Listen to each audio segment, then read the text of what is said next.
Hey credit warriors, Credit Shifu here, and yes, you saw the title. Robinhood has basically backtracked on their 3% saving and investment accounts. Now, a lot of people have asked me to talk about this.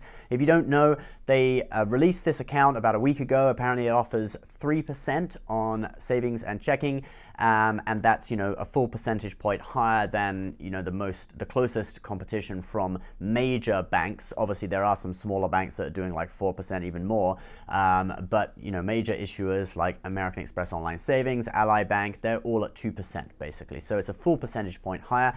But this account received quite a lot of criticism online. Graham Stefan did a very interesting video sort of critiquing it. I'll put that at the end of this, you can watch it. But basically, the funds are not FDIC insured. Now, if you don't know, the FDIC is the organization that insures bank accounts so that if your bank goes bankrupt, your money is safe, and it'll insure your money up to $250,000. Now, because Robinhood is a brokerage, it's not actually a bank, funds in Robinhood are not FDIC insured, but their funds for brokerage products are in theory insured by the SIPC, okay? Which is a separate organization that insures funds that are put into the account for the purpose of buying shares, okay, trading in stocks and options, etc. Okay, so SIPC Insurance also insures funds up to $250,000, but the key thing is they are insuring funds that are intended for trading, for stock, for buying stock, whereas this wouldn't be. They're selling this to people as a savings account, even though it's not. And apparently, they didn't even tell the SIPC that they would be doing this, okay? And I'm gonna read you out a statement. So the head of the SIPC says, "I disagree with the statement that these funds are protected by the SIPC. Had they called us, I would have told them what I just told you, in that I have serious concerns about this. This has gigantic ramifications for the banking industry."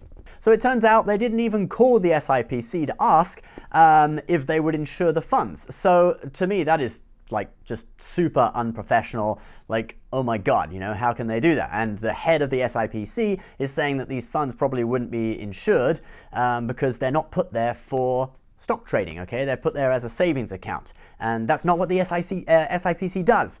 So that's pretty crazy. So Robinhood, they have kind of like backtracked on this now. They've, if you search for their 3% account online, you won't find a sign-up page for that particular product anymore. They're now taking pre-sign-ups for something called cash management, which presumably is going to be some sort of similar product, but they're working with regulators now to see what they can do now that they can't do this thing with the SIPC. So they've actually issued a statement. I'm going to read that out to you as well. So basically they say, "We're excited and humbled by the response to yesterday's announcement of Robinhood's cash management program launching in 2019. However, we realize that the announcement may have caused some confusion. As a licensed broker-dealer, we're highly regulated and take clear communication very seriously. We plan to work closely with regulators as we prepare to launch our cash management program, and we are revamping our marketing materials, including the name. Our promise is unwavering. We always put our customers first, whether it's deciding which features to build, keeping your cash and securities protected, or offering products that allow everyone to participate in and benefit from the financial system. Stay tuned for updates." And that's the the two co-founders and co-CEOs. So basically, decoding that's just sort of a super vague response saying, yeah, we screwed up. We're going to do something about it and make it right. It's just damage control, basically, and super vague, nothing really of substance in it. But basically, apart from the fact that they do seem to now be talking to regulators to see what they can actually do, and maybe they will end up having to go the route of getting their stuff FDIC insured. And that's a thing, with these things, when they offer like no fees and amazingly low, high interest, low fees, sometimes things really are too good to be true. And in this case, they were sacrificing the security of having that money insured. And, the SIPC said that it wasn't insured.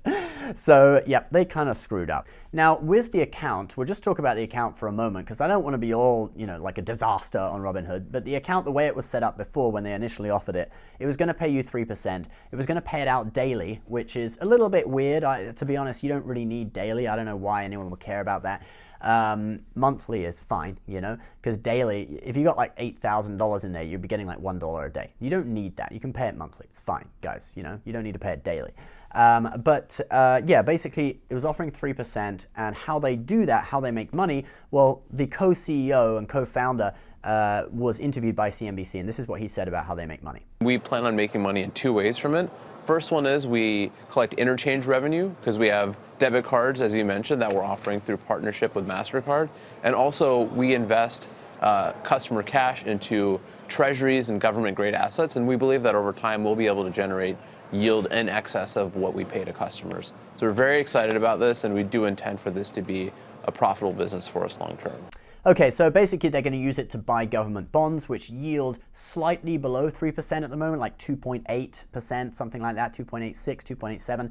It's fluctuating. So they'll be making a slight loss on it, but then you add in the fact that they're doing debit card swipe fees. They're going to make a little bit of money off of the swipe fees from their debit card, so they may actually just be breaking even. At best, they'll be breaking even. At worst, they'll be losing a little bit of money on it, but they are taking a bet that the Fed is going to raise rates next year. Savings accounts rates are going to go up, and the other accounts will meet them at 3%. So basically, it's kind of a customer's grab, okay? They've got a lot of venture capital money, so they don't really need to make a profit just yet, and they're trying to increase their customer base to make it huge, and then when rates go up, they'll keep theirs probably at 3%, everyone else will come up to 3%, and then bam, they'll be making money, and they'll have basically taken customers away from American Express Online Savings, Ally Bank, etc., if it had gone to plan. The only thing is, because they're not FDIC insured, now people are going to be like, well, I don't really know whether I want to do that.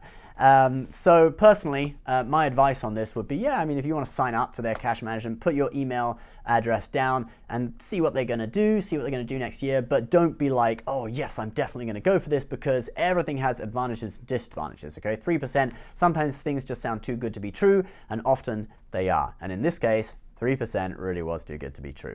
FDIC insurance may cost them so much, that they can't offer 3%, and that's probably why the other banks aren't offering 3% either.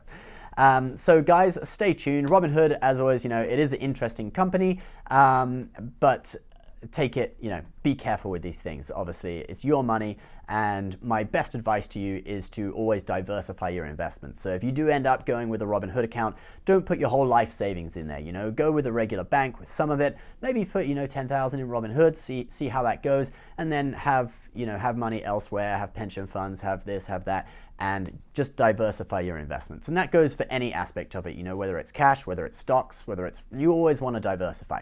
That's the most important thing. And you can take a certain amount of risk, but risk has to be managed. So that's my advice to you guys. As always, please subscribe. We'll put some of our favorite credit cards in the links below. If you are interested in the market for a new credit card, do check them out, learn more about them. As always, it is affiliate links, so thank you very much if you do use our links. Advertiser disclosure is in the description. As always, guys, please subscribe if you're new, and we'll see you next time. Bye-bye.